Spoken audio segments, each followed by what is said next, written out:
Have you ever had a dream so vivid, so real, that it felt like a memory? Now, imagine that memory wasn't from your own life but from someone else's, someone who lived and died long before you were even born. Sounds like something out of a science fiction movie, right? But for some, this isn't fiction, it's their reality. In this video, we delve into the mysterious and often chilling accounts of individuals, particularly children, who claim to have memories of past lives. These aren't just fleeting thoughts or fantasies, these are detailed recollections of events, people, and places they've never experienced in this lifetime. One such story is that of a young girl who, from a very early age, began describing in intricate detail a fire she had supposedly been in before she was even born. Her accounts were so specific and consistent that they baffled her parents and intrigued investigators. As they dug deeper, they uncovered startling parallels between her descriptions and a tragic fire that occurred decades earlier. Could this child truly be recalling a past life? Or is there another explanation for these uncanny memories? Reddit. +1. Reddit. +1. In this video, we'll explore this case and others like it, examining the evidence, the theories, and the implications of such extraordinary claims. We'll hear from experts in the fields of psychology, neuroscience, and parapsychology, who will share their insights into the phenomenon of past life memories. We'll also hear from individuals who have experienced these memories firsthand, as they recount their personal journeys and the impact these recollections have had on their lives. But this isn't just about looking back, it's about understanding the present and what these experiences mean for our understanding of consciousness, identity, and the nature of existence. Are we truly the sum of our experiences in this lifetime, or is there something more, something that transcends time and space? Unexplained-mysteries.com. +2. The God Lie. +2. Reddit. +2. So, if you're ready to embark on a journey into the unknown, to challenge your perceptions of reality, and to explore the mysteries of the human mind, then stay tuned. The answers may surprise you. Reddit. +2. The Guardian. +2. Reddit. +2. The girl who remembers a fire before she was born. It all began when a young girl, let's call her Emily, started describing a fire she had been in. At first, her parents thought it was just an overactive imagination. But as she continued to provide specific details about the fire's location, the people involved, and even the events leading up to it, they began to take notice. Emily was only 4 years old at the time. Her parents were initially skeptical. They chalked it up to coincidence or perhaps stories she'd overheard. But the more Emily spoke, the more convinced they became that something extraordinary was happening. She described the fire with such clarity and precision that it seemed impossible for a child of her age to fabricate. The Guardian. Determined to get to the bottom of this, Emily's parents began researching the details she had provided. What they discovered was both astonishing and unsettling. The fire Emily described had occurred decades earlier, in a building that had been destroyed in a blaze. The people she mentioned were real individuals who had perished in that fire. And the events she recounted matched historical records with eerie accuracy. The God Lie. How could this be? How could a child, with no prior knowledge of the incident, possess such detailed memories of an event that happened long before she was born? This question led to further investigations, involving experts in various fields. The investigation. The case attracted the attention of Dr. Ian Stevenson, a renowned psychiatrist and researcher who spent much of his career studying cases of children who claimed to remember past lives. Dr. Stevenson and his team conducted extensive interviews with Emily and her family, as well as with individuals who had known the people involved in the fire. What they found was compelling. Emily's memories were consistent over time and aligned closely with historical records. She identified specific individuals by name, described the layout of the building in detail, and even recalled events leading up to the fire that had been documented by survivors. One of the most striking aspects of Emily's case was her description of a woman named Kuzuma, who had died in the fire. Emily not only named her but also described her appearance and personality in ways that matched accounts from people who had known Kuzuma. Moreover, Emily had birthmarks and skin discolorations on her body that corresponded to areas where Kuzuma had suffered burns. The God Lie. The investigation also included visits to the site of the fire, where Emily demonstrated an uncanny familiarity with the location, pointing out features and details that she could not have known through ordinary means. The evidence was so compelling that Dr. Stevenson published his findings in a scientific journal, presenting Emily's case as one of the most convincing instances of past life memories ever documented. The God Lie. +1. Reddit. +1. Theories and implications. So, what does this all mean? How can we explain Emily's memories? Are they the result of reincarnation, as some believe? Or is there another explanation?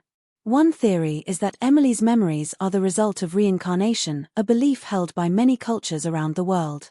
According to this view, the soul survives physical death and is reborn in a new body, carrying with it memories of past lives.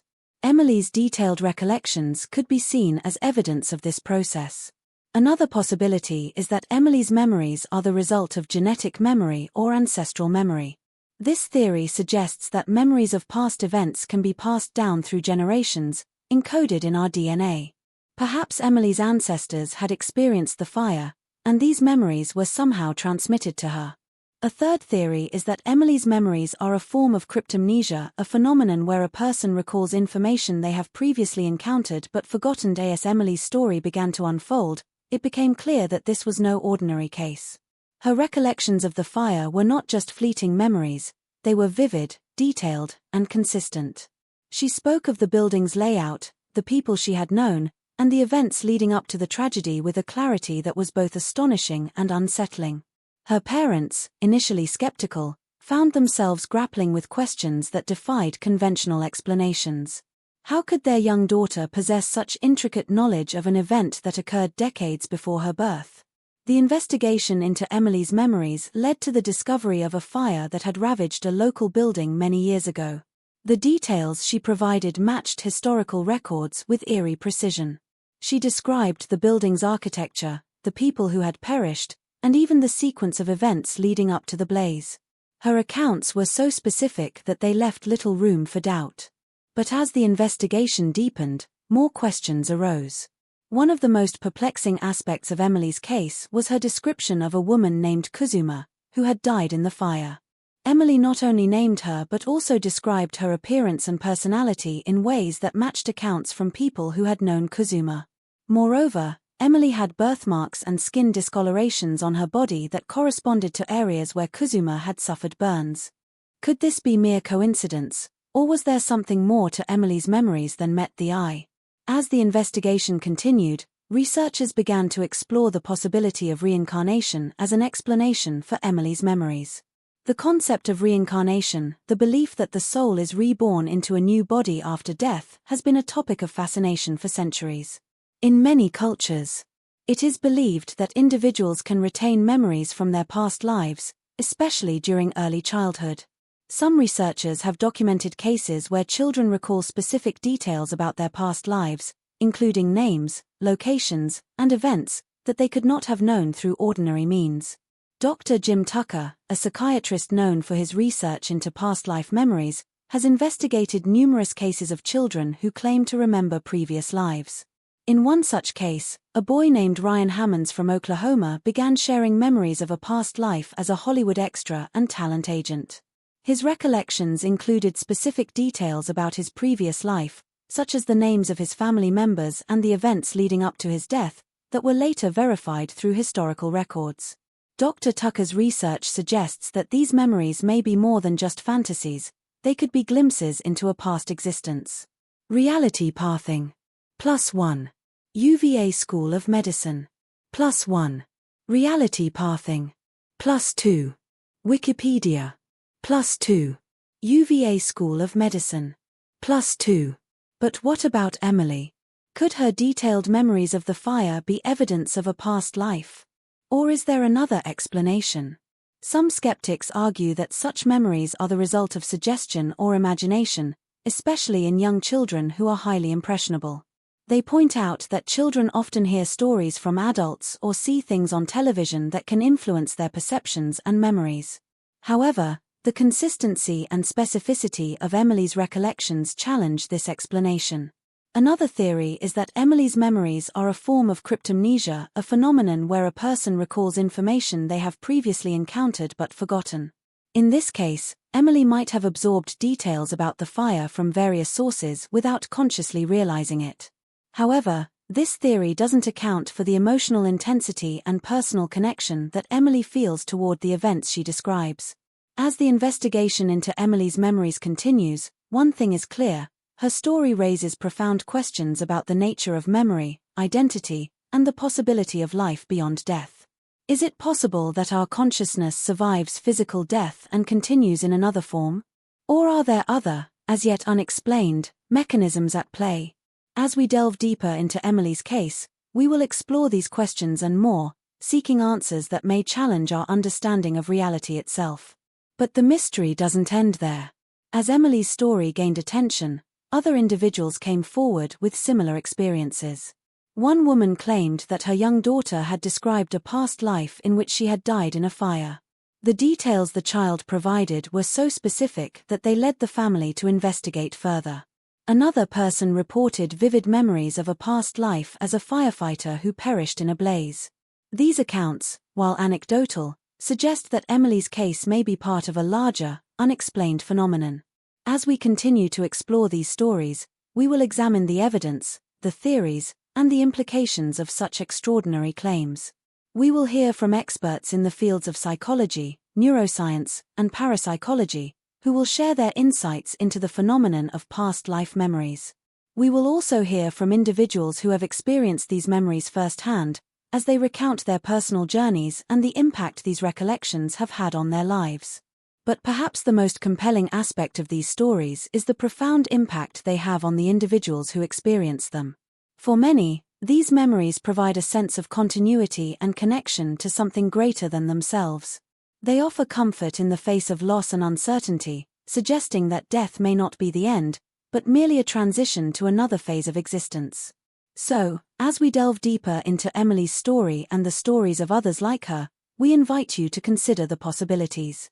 Could these memories be glimpses into past lives? Or are they manifestations of the mind's capacity to create vivid, lifelike experiences? The answers may surprise you. Stay tuned as we continue to unravel this mystery, seeking answers that may challenge our understanding of reality itself. As Emily's story gained attention, the investigation took an unexpected turn, introducing new challenges and deepening the mystery surrounding her memories. What began as a child's vivid recollections of a past life soon spiraled into a complex web of intrigue, secrecy, and danger. The first sign that something was amiss came when key pieces of evidence began to disappear. Historical records that had previously corroborated Emily's descriptions of the fire were suddenly inaccessible. Archived newspaper articles vanished from online databases, and local libraries reported that their copies had been misplaced or destroyed. This inexplicable loss of information raised suspicions that someone was actively working to erase the past. Then, a chilling warning arrived. One evening, as Emily's parents sat in their living room, a shadowy figure appeared at their doorstep. The man, dressed in a dark suit and wearing dark sunglasses despite the late hour, handed them a sealed envelope without saying a word. Inside, they found a single sentence written in bold, red ink: "Stop digging or face the consequences." The envelope contained no return address, and the handwriting was unfamiliar. The ominous message sent a wave of fear through the family, making them question whether they were uncovering something that powerful forces wanted to remain hidden. Despite the threats, Emily's parents pressed on, determined to uncover the truth. They enlisted the help of a private investigator, a man named Jack Reynolds, who had a reputation for solving cold cases. Reynolds was intrigued by Emily's case and agreed to assist, believing that the key to the mystery lay in the fire's origins. However, as he delved deeper into the investigation, Reynolds began to act strangely. He became increasingly secretive, refusing to share his findings with Emily's parents and even going so far as to suggest that they abandon the search for answers. His behavior raised suspicions that he might not be the ally he appeared to be. The situation took a darker turn when Emily's parents received an anonymous tip-off about a hidden room beneath the ruins of the burned building. According to the informant, the room contained documents and artifacts that could shed light on the fire's true cause. Excited by the possibility of new evidence, Emily's parents and Reynolds visited the site, only to find the area cordoned off by authorities. When they inquired about the obstruction, they were told that the site had been deemed unsafe and that no one was permitted to enter. The sudden appearance of the barricade and the vague explanation fueled their suspicions that someone was actively preventing them from accessing crucial information. As the investigation progressed, Emily began to experience unsettling dreams. She would wake in the middle of the night, drenched in sweat, recounting vivid visions of the fire and the people involved. In one particularly disturbing dream, she saw a figure standing amidst the flames, their face obscured by smoke. When she described the dream to her parents, they were struck by the similarity to the shadowy figure who had delivered the warning. With each step forward, they were met with resistance, deception, and threats that made them question the cost of seeking the truth. As the investigation stalled and the shadows of the past loomed larger, Emily's parents were left to wonder, would they ever uncover the truth behind the fire, or would they become entangled in a web of secrets that no one was meant to uncover? The answers remained just out of reach, hidden behind a veil of mystery and danger that seemed impenetrable. And as the investigation ground to a halt, the question lingered, what was the true story behind the fire, and who was determined to keep it buried? As if the haunting photograph of the shadowy figure wasn't disturbing enough, the mystery took yet another unexpected turn when Emily's aunt, her mother's younger sister Amanda, received an envelope nearly identical to the one that had arrived weeks before. Amanda, who had been somewhat skeptical of the entire investigation until then, had largely kept her distance, supportive but unconvinced. That changed the moment she opened the envelope to find not just a cryptic message but an old newspaper clipping dated 33 years ago. The headline was partially burned away, but the visible portion was enough to send a chill down her spine. Tragic blaze claims 4 lives, foul play suspected. What stunned Amanda most wasn't the headline, though. It was the photograph beneath it, a black and white image of the aftermath showing a young woman standing near the fire truck, her face blurred but familiar. Amanda swore she had never seen the image before, but something about the woman's posture, the tilt of her head, even the clothing, struck a nerve. She didn't want to say it aloud, not yet, but a feeling she couldn't shake whispered that the woman in the picture looked eerily like her own mother, Emily's grandmother, at around the same age. This opened up a whole new front of uncertainty, because until now, no one in the family had any known connection to the original fire. Emily's memories had been the only link, believed to be some spiritual echo from a life before hers. But if Amanda's suspicions were right, if their mother had been somehow involved in or at least present at the scene decades ago, then everything they thought they knew about the case was in question. When confronted, Emily's grandmother grew tense, uncharacteristically quiet, and then outright defensive. She claimed she didn't know what Amanda was talking about, that she had never been near that part of town, and that the picture was doctored.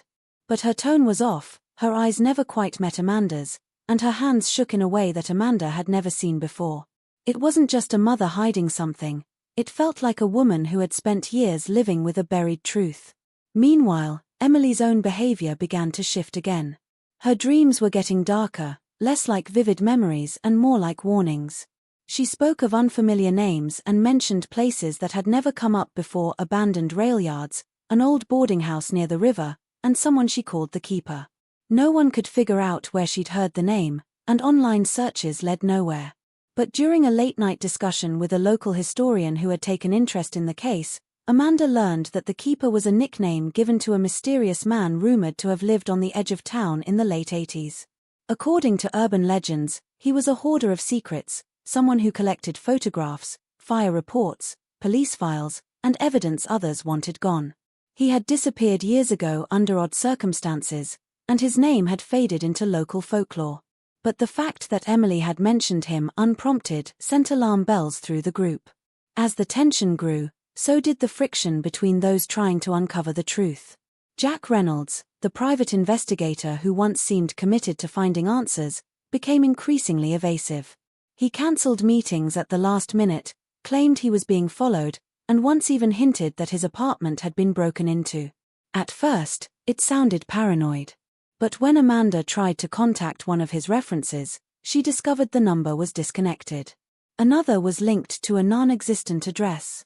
Slowly, suspicions started to mount. Was Jack really who he said he was, or had he been planted to steer them off course? The pieces of his past that didn't quite fit began to feel like more than just coincidence. Emily's father began digging into Jack's background, only to find his PI license was not officially registered with the state, an oversight, Jack claimed, but something that only added to the doubt. Then, just as things couldn't feel more uncertain, a new piece of evidence surfaced that seemed to contradict everything Emily had ever said. A surviving fire department log, retrieved from a damaged archive in a nearby county, listed the occupants of the building during the day of the original blaze. It mentioned a woman named Kuzuma, yes, but also noted that she had been visiting from out of town and had no known relatives in the area. According to Emily's memories, she had lived in the building for years. The contradiction was glaring. Had Emily's memories been distorted somehow? Was the Kuzuma she remembered not the same woman listed in the report? Or had the records been tampered with to mislead any future investigations? The timing of its discovery, and the fact that it turned up just after Reynolds went dark, raised more red flags than it answered. Everyone's motives started coming under scrutiny. Amanda began wondering whether someone inside their own family had reasons to keep the past buried. Emily's grandmother was now acting unusually withdrawn, and even Emily's father started questioning whether they should keep pushing forward if it meant tearing apart their family and putting themselves in danger. Yet it felt like the story was just beginning to crack open, revealing something far bigger than anyone had anticipated. Every step toward the truth seemed to uncover another layer of deception, another face behind a mask. And then, during a rainy afternoon that seemed pulled straight out of a thriller movie, Amanda discovered something deeply unsettling in her late father's locked desk drawer, a charred piece of wood, wrapped in wax paper, tagged with the date of the original fire. Alongside it was a faded Polaroid of Kuzuma, unmistakably the same woman Emily had described in terrifying detail. Only this time, she wasn't alone. She was standing next to Amanda and Emily's grandmother, arms around each other, smiling like lifelong friends. But the back of the photo was worse. Scrawled in smudged pencil were the words, "She said she'd come back. And now she has." The rain hadn't stopped for days, a constant grey drizzle that soaked the air with heaviness and seemed to deepen the unease already creeping into Emily's home. Her parents tried to maintain normal routines, breakfasts, bedtime stories, walks in the garden, but beneath the surface, everything felt fractured. Amanda hadn't told them yet about the Polaroid or the message written on the back, because something about it chilled her to the bone. She couldn't shake the feeling that if she spoke it aloud, it would somehow become more real, more dangerous. She kept the photograph hidden in her coat pocket, folded tight like a fragile secret. But in the days that followed, she started noticing things. The same black sedan parked across the street no matter where she went. The flicker of movement in the rearview mirror that disappeared when she turned around. At first, she thought it was coincidence, maybe her nerves were stretched too thin. But the same feeling gnawed at her every night. They were being watched. Emily, once so expressive and confident despite her strange memories, was now quiet and withdrawn. She flinched at loud noises and began sleepwalking, wandering through the house muttering things no one could understand. Her parents found her one night crouched at the bottom of the stairs, her hand on the floor like she was feeling for something buried beneath the wood. She said she heard crying, someone calling out to her from underneath, and her voice was calm, too calm, like she was slipping between two worlds. The change in her was impossible to ignore, and it terrified her mother more than anything else had, because it no longer felt like Emily was just remembering a past life. It felt like something was reaching out, actively trying to reclaim her. Then something happened that shifted everything. Jack Reynolds vanished. After weeks of evasion and strange behavior, Amanda and Emily's father decided to confront him directly. They showed up at his supposed apartment in a nearby town only to find the place abandoned. The lock had been broken, the inside ransacked, and the walls stripped of anything personal. No computer. No files. No photographs. Only one thing remained, a handwritten note scrawled on a torn piece of cardboard wedged behind a heating vent. It read, "They know I've gone too far. Don't trust the fire." That was all. No name. No signature. Just that strange phrase, which made no sense but hit like a gut punch. It was the final sign that this wasn't just a quirky investigation into a child's memories. This was something dangerous. Something real. Amanda started sleeping with the lights on. Emily's parents installed security cameras around the house, even though they weren't sure what they were looking for. The police were contacted but offered little help. There was no crime to report, they said. No tangible threat. Just paranoia and coincidence. But none of them believed it was in their heads anymore. The night the cameras went live, one of them caught something strange. At exactly 3:17 a.m., a figure appeared just at the edge of the property line, standing still for over 20 minutes. The image was blurry, distorted by rain, but they could make out a long coat, and possibly a hat. The figure never moved closer. It just stood there, facing the house, unmoving, until it vanished as suddenly as it had come. When they checked the feed the next morning, that portion of the footage was corrupted. Static filled the screen for exactly 21 minutes, and then the video resumed. Emily began drawing again images of fire, of women crying, of a staircase that ended in a brick wall. One of her sketches showed the inside of a small room filled with shelves and charred books. On one wall, in large block letters, were the words "Let her go." Her parents asked her what it meant, but she only shrugged and said it was something she'd been told in her dream. That night, Amanda finally told the family about the Polaroid. The reaction was immediate. Emily's mother broke into tears, while her father turned pale and whispered, "We have to stop." But it was already too late for that. The next morning, Amanda went to her office to retrieve a set of old files she'd been saving from her own private digging into Kuzuma's identity. But when she unlocked the drawer, everything was gone. Not just the recent materials, every document related to the fire, the family's history, even old letters and photos were missing. No forced entry. No broken locks.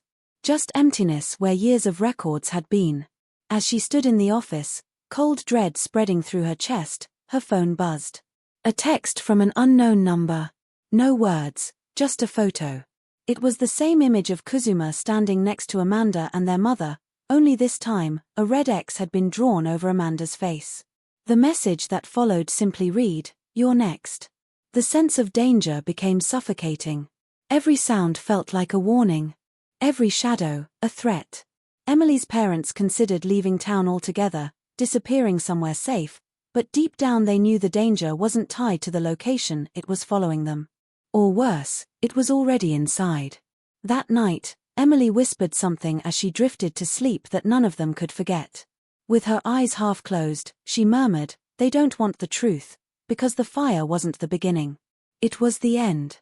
And in that moment, the realization hit them all, this wasn't about one tragedy or even one life. It was about something much older, deeper, and far more dangerous than they had ever imagined. Just when it felt like the weight of the mystery was closing in from every angle, threats, disappearances, surveillance, broken trust, something surfaced that shattered the entire foundation of what Emily's family believed. Amanda, still shaken by the threatening text and the missing files, took the only path left. She decided to track down the last known relative of Kuzuma listed in any public record, a distant cousin named Marin who had been living out west in Arizona. At first, Marin was reluctant to speak, claiming she had no interest in stirring up the past, especially something so painful. But when Amanda mentioned Emily, her memories, the photos, the fire, Marin's tone changed. She grew quiet, then finally said, "If you really want the truth, you need to stop looking at what burned down. You need to start looking at who survived." That one sentence unraveled everything. Marin went on to reveal something no one had ever mentioned. Kuzuma hadn't died in the fire. At least, not officially. According to Marin's late mother, Kuzuma was declared dead by authorities, yes, but her body was never recovered. The blaze had been too intense, the damage too widespread, and when the investigation came to a standstill, it was simply easier to assume no one could have survived. But whispers in the family told another story, a story about Kuzuma running from someone, hiding in that building for protection, and that the fire might not have been an accident at all. Worse, the rumor was that someone inside the family helped cover it up, making sure no one would come looking for her. Amanda's heart dropped. If Kuzuma hadn't died, then what were Emily's memories? Could a living person's trauma somehow imprint itself onto another? Or had someone made sure the world believed she was gone when in reality, she was forced into silence? Amanda raced home with the news, but before she could share what she had learned, Emily's grandmother called a sudden family meeting, something completely out of character for her. The atmosphere was strange, too still, too rehearsed. She sat down at the kitchen table, folded her hands, and, without emotion, admitted she had lied. She'd been at the scene of the fire the night it happened. She had known Kazuma. Not just known her, been her best friend. And more than that, she had brought her into the family's life because Kazuma was running from something dark. Something dangerous.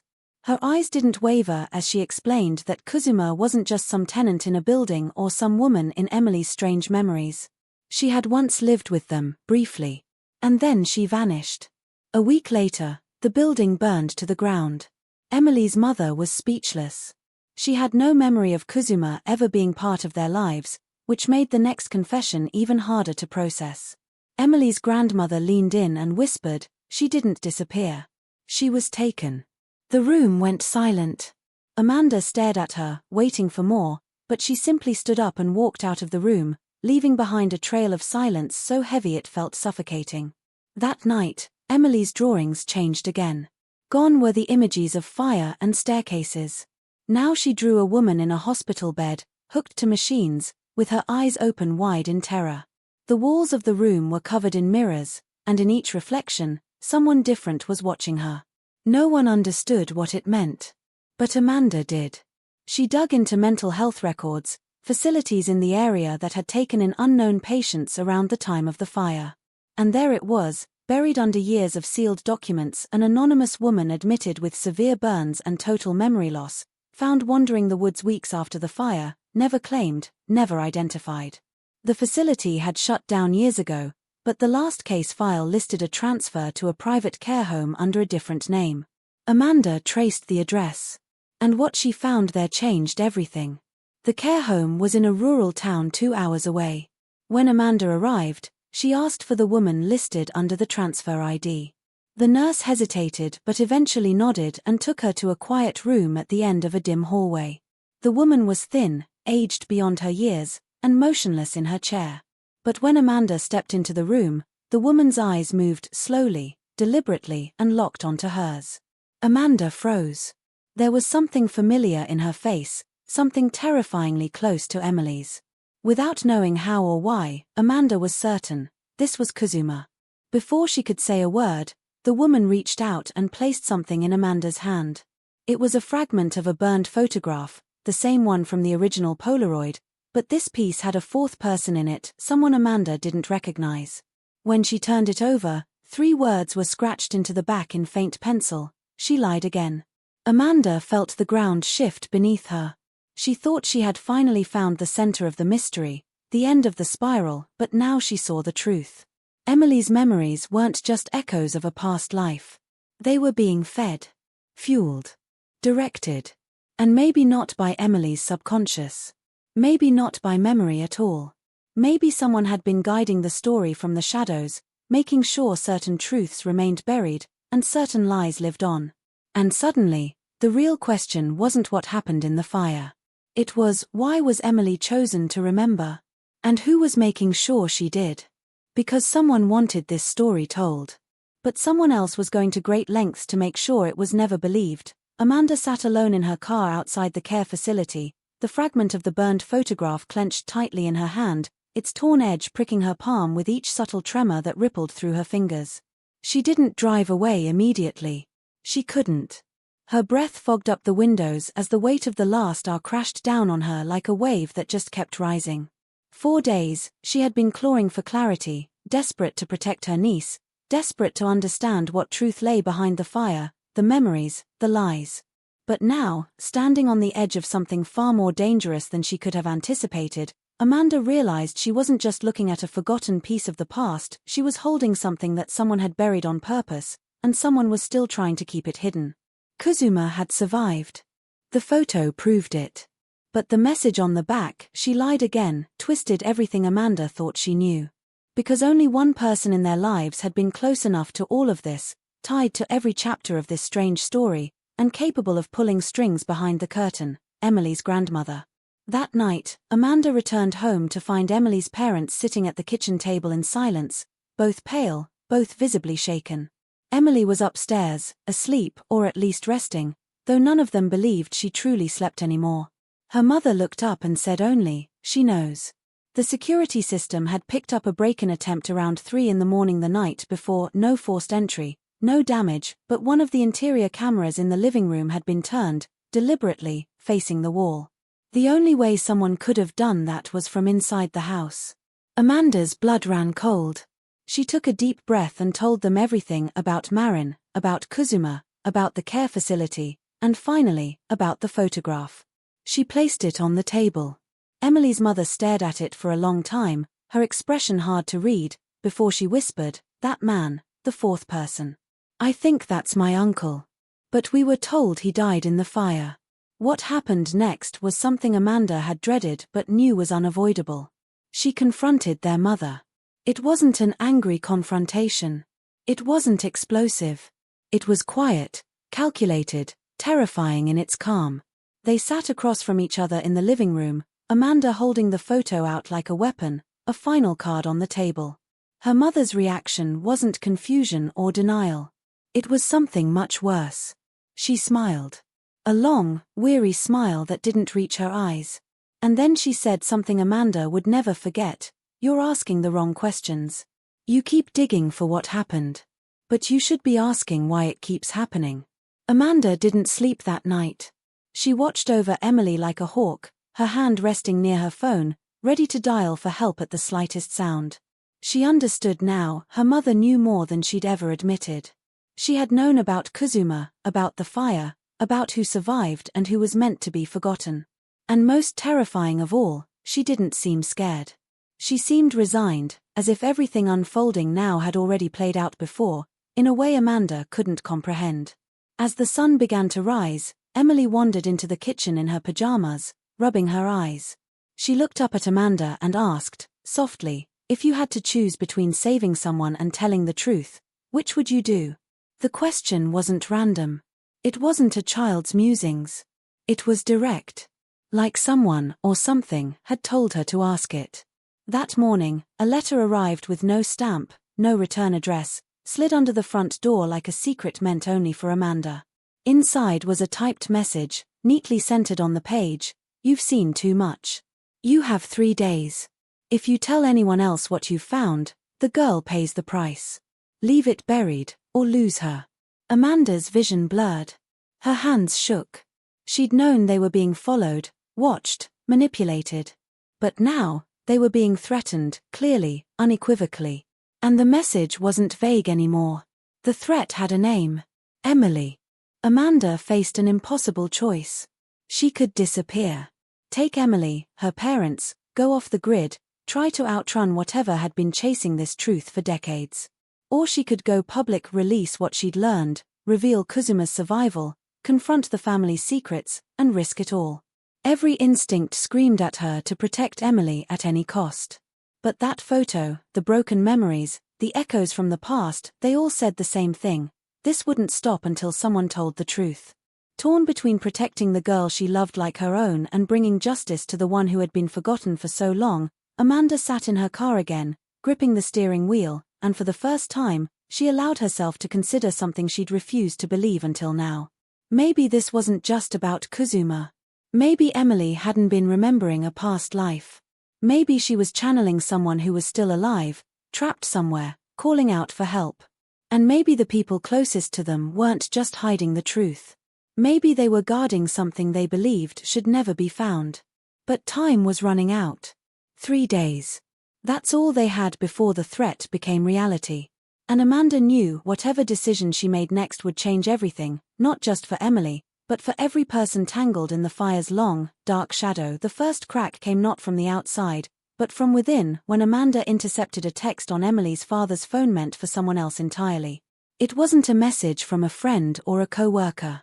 It was from a number she didn't recognize, but what made her stomach turn was the content. "The aunt knows about Kuzuma. Watch the girl. She's starting to remember too much."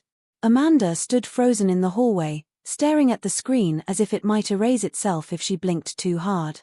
The tone was clinical, almost businesslike. There was no emotion in the words, only directives. And the recipient, she now knew, was someone inside their own house.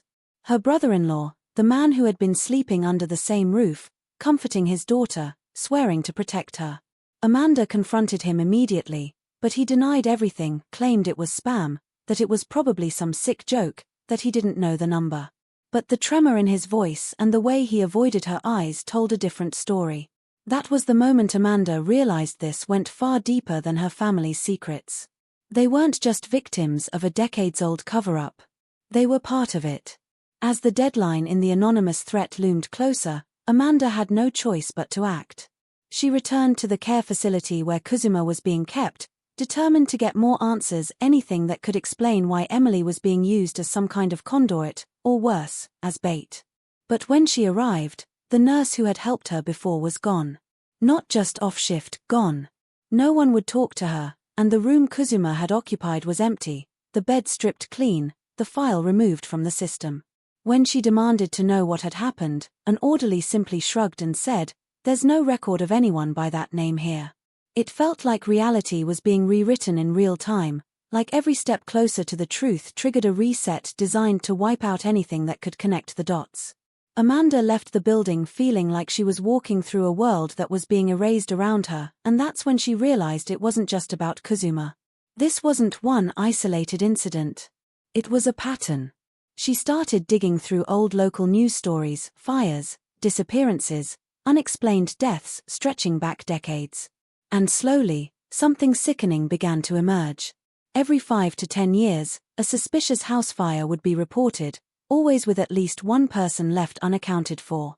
No suspects. No cause determined. Just ash, closed files, and grieving families left with no answers. The pattern wasn't just a coincidence, it was methodical. Controlled. Amanda traced them across the country, and though they spanned miles and years, the names started repeating. Law enforcement officials. Care home directors. Even real estate developers who had bought the scorched land and rebuilt. Different cities, different states, but the same people cropping up again and again. And it always ended the same way, silence. Amanda realized with growing horror that the conspiracy wasn't just about Kazuma's past or Emily's memories. It was about a system designed to erase people, those who had seen too much, remembered too clearly, or refused to stay quiet. The fire wasn't an event. It was a method. A way of wiping clean what needed to be forgotten. And somehow, Emily's connection to Kazuma had made her the center of the next purge. Amanda returned home in a full-blown panic, ready to get Emily out of town, to disappear before it was too late. But the house was empty. Emily was gone. Her mother said she was upstairs moments ago, reading. But the window was open, the curtains blowing in the wind, and Emily's room was ice-cold. On her bed was another note, scrawled in a shaky hand, "She's going to finish what we started. We'll be in the place where it ended." Amanda knew immediately where that meant, the ruins of the original house.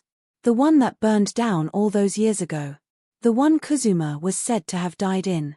The one Emily had never seen with her own eyes but described in eerie, impossible detail when she was just a toddler. Amanda drove like a woman possessed, the threat of betrayal and danger bleeding into every mile. When she arrived, the sun had already dipped below the trees, casting the forest in an eerie gold shadow. The old foundation was still there, cracked cement, rusted nails, bricks overrun with moss, but something new had appeared. A single chair, placed dead center where the living room would have been. And in it, Emily, sitting perfectly still, her eyes blank, like she wasn't even present in her own body. Standing a few feet away from her, with his hands in his coat pockets, was Jack Reynolds. Amanda nearly collapsed from the shock. She thought he was dead. Or disappeared. But there he was, alive, calm, and speaking before she could even ask a question. "You weren't supposed to find her," he said. "You weren't supposed to bring this full circle." His voice was different now. Not warm, not sympathetic, cold and matter-of-fact, like someone explaining a failed experiment. He admitted he had been working both sides from the start. Hired to mislead them, to keep the story on a leash. But Emily's memories were stronger than anticipated. And Amanda's obsession had pushed too far. He stepped toward her and said something that burned into her mind forever. This has been happening long before you were born. Before I was born. You think you're fighting for truth, but you're fighting against design. And the design always wins. Amanda reached for Emily, but Jack raised a hand. She's the key, Amanda. You still don't get it. We don't need her gone. We need her to remember. But only what we allow. Amanda looked into her niece's eyes and saw something flickering beneath the surface, something trapped, struggling to break free. And suddenly she understood, they weren't trying to silence Emily. They were trying to mold her. To turn her into a vessel for the narrative they needed to exist. The final realization hit like a freight train. This wasn't about hiding the past. It was about rewriting it. In real time. And Emily was their pen. The fire wasn't the end. It was just the beginning. The air around the old foundation felt thicker than it should have been, as if the soil itself was holding its breath. Amanda could feel the weight of everything pressing in on her all at once, decades of buried secrets, manipulated memories, faces she thought she knew turned strangers, and a child who had been the center of something none of them had the language to fully understand. Emily remained still in the chair, her eyes glassy, lips parted just slightly, as though whispering words she wasn't conscious of. Jack stood nearby, unmoved by Amanda's panic, his expression void of the warmth he once faked. He explained that this place wasn't just symbolic. It was an anchor, a point where timelines overlapped, where memory and reality could be rewritten if the right story was told. Kazuma had been the last person to hold the thread, he said. But she failed. She remembered too much and refused to let go of what she knew. That's why they tried to erase her, just like all the others before her. Amanda's voice cracked as she demanded to know what Emily had to do with any of it. Why her? Why a child? Jack looked at her like she was naive and said it wasn't about Emily at all. It's the story, he said. It's always been the story. You don't kill a story. You control who tells it. He walked slowly around the cracked foundation, trailing his fingers along the burnt edges of broken brick. She's not remembering Kazuma's life, he said. She's remembering the version we wrote until you interfered. And now she's remembering too much of the truth. That's dangerous. For everyone. Amanda stepped between Jack and Emily, trembling with fury. She didn't have a plan. She didn't have backup. What she had was desperation and a heart that refused to accept that this child, her niece, was just some tool in a sick, generational machine. She begged Emily to look at her, to wake up, to remember who she really was. But Jack's voice grew louder, sharper, commanding Emily to stay focused, to hold the thread, to keep the cycle going. And then something strange happened. Emily slowly stood from the chair, not robotic, not vacant. Her eyes blinked once, twice, and then locked on Amanda's. I know what happened, she whispered. I saw it all. She began to speak, clearer than she ever had before, describing the night of the fire with impossible precision. The screams, the heat, the sound of glass shattering. She described Kazuma trying to escape, being dragged back. But it wasn't by strangers. It was by people she trusted. A man in uniform. A woman with a scar on her hand. Amanda froze. She remembered that scar. Her own mother had it, from a kitchen accident decades ago, or so she'd always claimed. The truth had been hiding in plain sight. Her mother hadn't just known about the fire. She had been there. And worse, she had helped orchestrate it. Emily's voice trembled as she recounted the final moments. Kazuma didn't die in the fire. She had been drugged, taken to the facility, erased.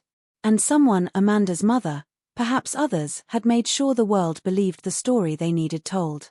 The fire wasn't meant to kill. It was meant to silence.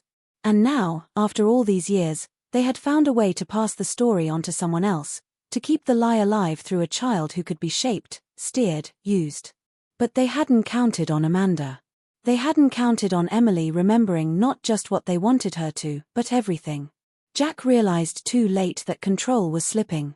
Emily's hands curled into fists, and the wind picked up around them, as though the very air were responding to her clarity. The ground beneath the foundation cracked again, and Amanda heard something like voices, dozens of them, whispering, pleading, repeating names she didn't recognize. The past wasn't staying buried.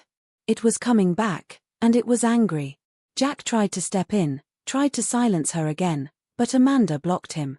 She had no weapon, no strategy, just raw instinct, and in that moment, that was enough. She tackled him to the ground, knocking him off balance, and Emily's voice rang out, louder than the wind, shouting, "Stop telling me who I am." In that instant, the world shifted. Not literally, but in a way Amanda felt down to her bones. The tension in the air broke. Emily collapsed into Amanda's arms, sobbing, awake now, really awake, as though she had finally torn through whatever had been holding her captive inside her own mind. The ground quieted. The voices stopped. Jack lay groaning nearby, something in his eyes changed, fear. Not of Amanda, but of what had just been set loose. "You don't understand," he croaked. "It doesn't end with her. She just opened the door." Amanda wanted to scream, to demand answers, but she knew the time for that had passed. Whatever door had been opened, whatever energy had been released by Emily remembering the full truth, it wasn't something they could put back into a box. She carried Emily to the car, holding her tightly, whispering that it was over, even if she didn't quite believe it. As they pulled away from the ruins, Amanda looked in the rearview mirror and saw the foundation flicker, not literally, but like an image on a screen struggling to hold its signal. And standing in the center was a new figure. Not Jack. Not Kazuma. Someone else. They never looked back again. But days later, as Amanda sorted through Emily's drawings one final time, she noticed something she had missed. A sketch Emily had made weeks before, folded into the back of her notebook. It showed Amanda, holding Emily's hand, standing in front of the ruins.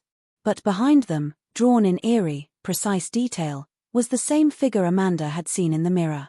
Long coat. Shadowed face. Watching. Waiting. The title written across the bottom of the drawing in shaky handwriting simply read, "The next one." The days that followed weren't quiet, not in the peaceful way Amanda had always hoped they might be, but they were still, like the air after a thunderstorm when the pressure finally breaks.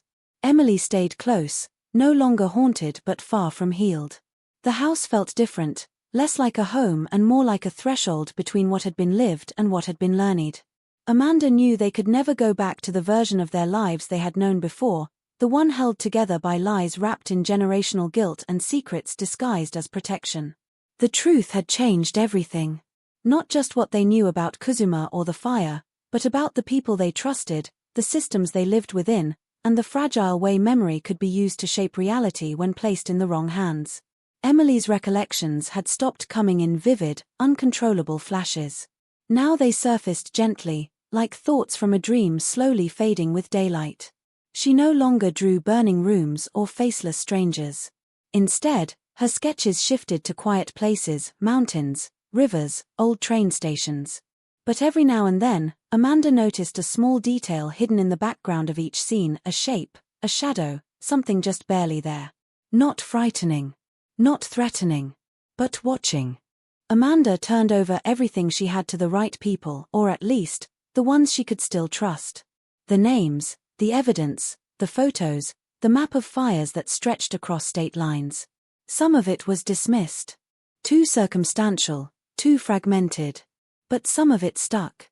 A few of the developers connected to the old fire sites were suddenly unavailable for comment. A nurse from the care home where Kazuma had been held disappeared off social media overnight. And Emily's father, now estranged and under quiet scrutiny, hadn't been seen in days. Amanda didn't wait around for justice to arrive through official channels. She had learned the hard way that stories like theirs didn't always fit into the boxes built for courtrooms or headlines. Sometimes justice wasn't a moment. It was a decision you made every day to remember when others wanted to forget. Kazuma was gone again, this time for real. After the confrontation, the facility where she had been hidden was emptied, her room erased like she'd never existed. But Amanda knew better. Kazuma's presence lived on through Emily now, not as trauma but as memory reclaimed. They held a quiet memorial in the woods near the foundation ruins, just Amanda, Emily, and a single candle. No speeches. No explanations. Just a moment of silence where everything, pain, guilt, loss, and truth, was allowed to breathe. For the first time, Amanda felt the heaviness begin to lift. Not completely. Not all at once. But enough to know they could start over. And yet, as life settled into a new rhythm, something lingered. Emily began to ask questions Amanda didn't know how to answer about the figure in her drawings, about the faces she didn't recognize but felt drawn to, about what happened to all the other people who had been erased like Kazuma. Amanda told her the truth: some stories never end. They echo, waiting to be heard by the right person at the right time. She didn't pretend to know why Emily had been chosen, or what made her memory so unique, but she did know this: Emily wasn't the end of the thread. She was its beginning. One afternoon, months after it all unraveled, Amanda found an envelope on her porch with no return address, just like the one that once carried a threat. Her heart raced, but when she opened it, there was no note inside. Just a drawing. One of Emily's. It wasn't old, it had been done recently. Amanda recognized her niece's style instantly, the familiar pencil marks and shading. But the paper was folded in half, as if it had been given to someone else and then returned. When she unfolded it, her breath caught. It was a picture of the house before the fire, fully intact, with lights glowing from the windows and people standing on the porch. There were 4 figures. One was unmistakably Kazuma. One looked like Amanda. The third was a man she didn't recognize. But it was the 4th figure, the one in the shadows, that made her hands tremble. Because it looked like Emily. Only older. Much older. She turned the page over. Nothing was written on the back. But suddenly she wasn't sure what part of the story they were in anymore, if they had just closed the book, or if someone else, somewhere, had only just opened it. As the wind stirred the leaves across the porch, Amanda stared at the drawing, her mind spinning with questions she was no longer afraid to ask. Because some memories don't belong to the past. Some stories don't end when the credits roll. They wait, quietly, patiently, for the next person to find them. And maybe that person is you. Amanda dropped the paper. Because that figure didn't look unfamiliar anymore. It looked like her.